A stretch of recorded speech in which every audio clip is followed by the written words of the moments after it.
இந்த சூழ்நிலையில மூன்றாம் பாலினத்தவர்கள், நம்முடன் பிறக்காத மூன்றாம் பாலினத்தவர்கள், அவர்களுக்கான ஒரு சட்டம் சார்ந்த ஒரு பதிவு தான் இது. நிறைய திருநங்கைகள் திருநம்பிகள் திருமணம் செஞ்சுக்கிறத நம்ம சமீப நாட்களா பார்க்க முடியுது. அவங்களுக்கு எந்த அளவுக்கு சட்ட பாதுகாப்பு இருக்குங்கிற ஒரு கேள்வியும் முன்வைக்கப்படுது. ஒரு திருநங்கை திருமணம் செஞ்சுக்கிறாங்க, திருமண வாழ்க்கையில சந்தோஷமா இருக்காங்க, எந்த பிரச்சனையும் இல்ல, ஓகே. ஆனா ஒரு திருநங்கை திருமண வாழ்க்கைக்குள்ள போனதுக்கு அப்புறம் அங்க தன்னுடைய கணவர்கிட்ட ஒரு பிரச்சனையோ ஒரு குரூயல்டி ஒரு வன்முறையை எதிர்கொள்றாங்க அப்படின்னா அந்த திருநங்கை குடும்ப வன்முறை சட்டத்தின் கீழே அந்த ஆண் மீது வழக்கு தொடுக்க முடியுமான்னு ஒரு கேள்வி வருது. இது சம்பந்தமா ஒரு வழக்க இந்திய உச்சநீதிமன்றம் 2025 விசாரிக்க போறதாகவும் தகவல் வந்திருக்கு.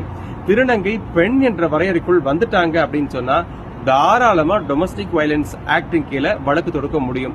உச்சநீதிமன்றம் என்ன மாதிரி தீர்ப்பு சொன்னா நல்லா இருக்கும் நீங்க நினைக்கிறீங்கன்னு மறக்காம கமெண்ட் பண்ணுங்க.